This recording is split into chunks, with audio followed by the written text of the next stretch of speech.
I'll just hand it over to Todd. Yeah. Todd, you can introduce yourself. Great. Hi there, I'm Todd Williams. I'm the Chief Growth Officer for Divirod. I'm actually a Tierra Verde, St. Pete Beach resident. And I'm here to talk to you about our water data, risk data sensing that we're going to invite everyone, if they'd like to be considered to install one in the neighborhood, on your, around in the neighborhood. So I do have a brief presentation. I realize it's late in the day, late in the afternoon, or late in the evening, I should say. But I actually was driving through the neighborhood yesterday about 2 o'clock. I hadn't driven through there in a while, and it just happened that it was raining pretty hard. So I got a flavor for the rain event. So what I'm going to share with you is a technology that was developed out of the European Space Agency personnel and a couple of other folks. What we do is we use the GPS satellites that circle the Earth that allow us to know where we are at every given moment. Our phones are picking up those microwave signals. So the microwave signals are coming in from the satellites, the government satellites.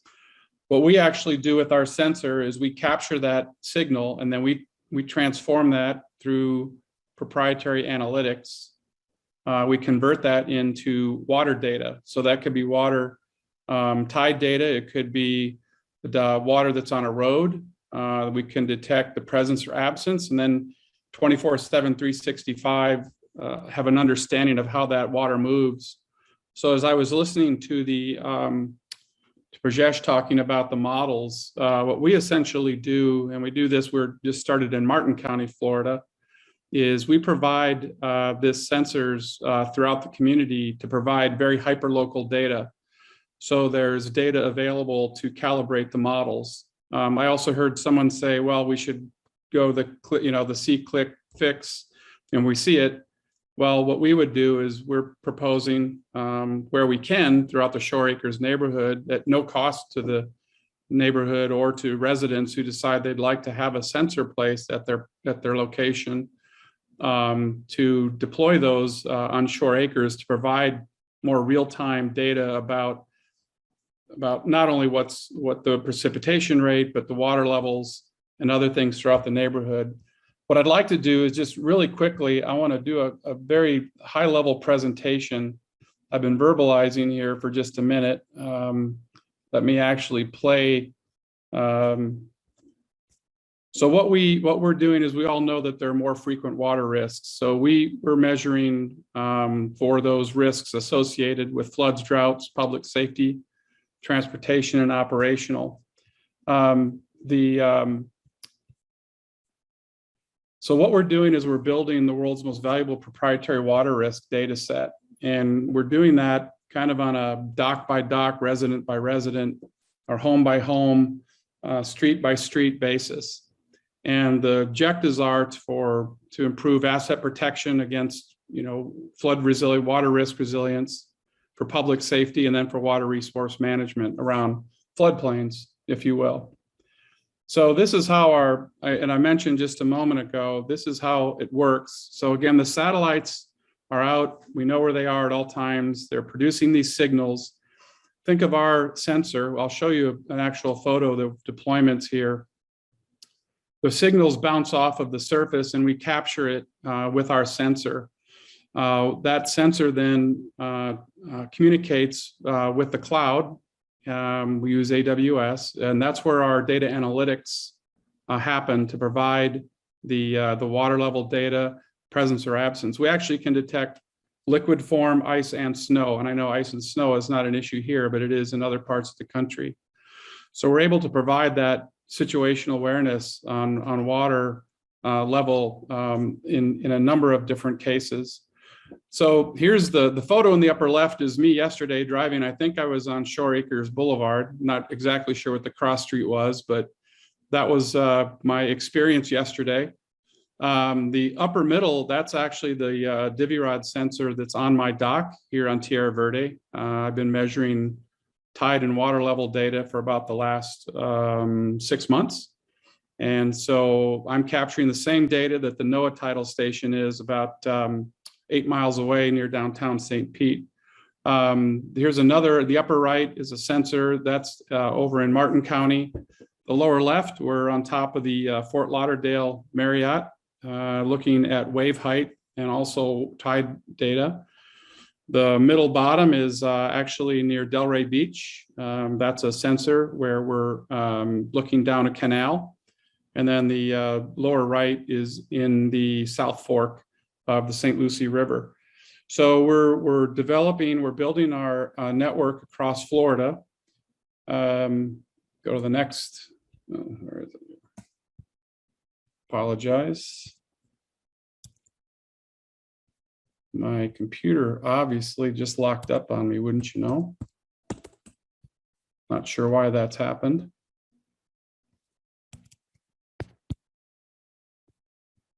Huh. Well, I apologize. I don't know why. What happened here? Oh, there we go. Sorry about that. Let me just go back a couple slides. I want to show you what the data looks like.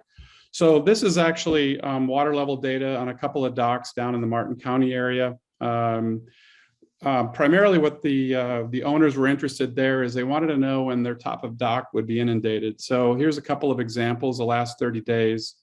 So we sent them a notification at about 1 foot below the dock being inundated, and then the red line at the top is actually if it were inundated.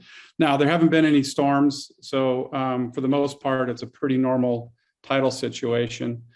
These are just some of our advantages. And again, what we really want to do is invite the residents of Shore Acres, if interested, well, this is a team, but this QR code, and I think Gary will provide this to you. What we would do is we would do the installation. It'd be no cost to anyone. Installation types are maybe on a dock, on a flagpole, so we could look at the at the street. Actually, Gary, I drove by. I think the rec center is a little bit too high for us to be able to put something there, but maybe on an adjacent pole that we could be looking down at the street and provide alerts when there's, we could provide alerts at 1 inch, 2 inch, 3 inches. And that's important, I guess, for public safety, but longer term and midterm, we'd be able to provide that type of data or be available for the city or others who are interested in being able to calibrate models or understand how water is, because we capture precipitation rate as well with the same sensor. So we can measure precipitation rate and water level on the street, and we'd be able to provide how quickly and how slowly that water rises and falls within different areas of Shore Acres. So if you're interested, this leads you to a place, it's a host agreement. You'd be able to fill out the form. I'll receive it along with Director of Operations, Michael Walker, who's on the phone here today as well. And we'd contact you, we run a simulation and say, yes, that would be a good location. If there are specific areas within the Shore Acres community that you say, this is constantly flooding, we'd like to know that as well, because perhaps there's some other type of structure that we could mount our sensor on. We only draw 4 watts. Again, we're kind of like a catcher's mitt. We're capturing data. The only energy we use is to transmit that up to the cloud to our data analytics team. So with that, I'm going to stop my share. And I know I just went through a lot of information very quickly, but I'm happy to answer any quick questions. My contact information, I think, can be reached through Gary. But anyway, I'll open it up to questions. Thank you, Todd. We'll post that information. Great. And just basically, you're looking for residents that might live in a specific area that you're looking for the information for. Right. And again, no cost to the homeowner. And it isn't something that Shore Acres Civic Association is endorsing, but I think it's an opportunity for some people that might want their water and sea levels on the dock or on the street monitored at a very precise rate. That's correct. And we would provide anyone who decides they'd like to be a host location and we install there, we'll provide 24/7, 365 water level information, and then any alerts, notifications, say if there's a rising tide, more than 2 inches an hour, or whatever it might be, we would provide that data at no charge. So we don't sell sensors. We're actually a data subscription company. So what we're trying to do is establish networks across Florida. We're actually deployed in Spain and Italy and other parts around the world. We're in California. We're about to deploy in Maine. We're in Hawaii. So it's just not Florida. I just happen to live here. I'm a resident. I live on the Grand Canal. I'm very also concerned about sea level rise and resiliency in terms of flooding during storm surge and others. So that's one of the reasons I joined the company, and I'm part of the executive team. I'm very committed to this, to provide more data, information, and intelligence to be able to take more action, or to provide that data from an engineer. I'm an engineer. I'm a scientist. I'm also understand the design, the planning design, the engineering and construction aspects. And I think this data can help guide a lot of that longer term work that needs to go toward improving, across the community. So we're happy to contribute to it by providing, residents kind of that immediate water level data in the short term, and then longer term, hopefully we'll capture enough data that be of interest, that we can provide that data to parties of interest. So thank you. I appreciate your time. I know it's late in the day, and technology this late in the day kind of probably makes your eyes roll in the back of your head. But so I appreciate you listening. But I think we can really be helpful. We'd happy to be part of the solution. Great. Thanks for the presentation. This will be again posted on our website. The Facebook page. This whole session is recorded. The last item is our next meeting. We will have the 2 candidates for mayor attending at our next meeting in October. That meeting will be live and on Zoom, so it'll be a mix. Yeah, we don't know that yet. It could just be on Zoom because the candidates might only be on Zoom. And yeah, because we don't have the capability to right. have them make a presentation. So it may be on Zoom, but some of us might be in the parking lot of the Gathering Church. Anyway, thank you all for coming. It was a great session tonight, and look for it on the Facebook page, the Shore Acres page. Thank you for coming. Good night, everybody.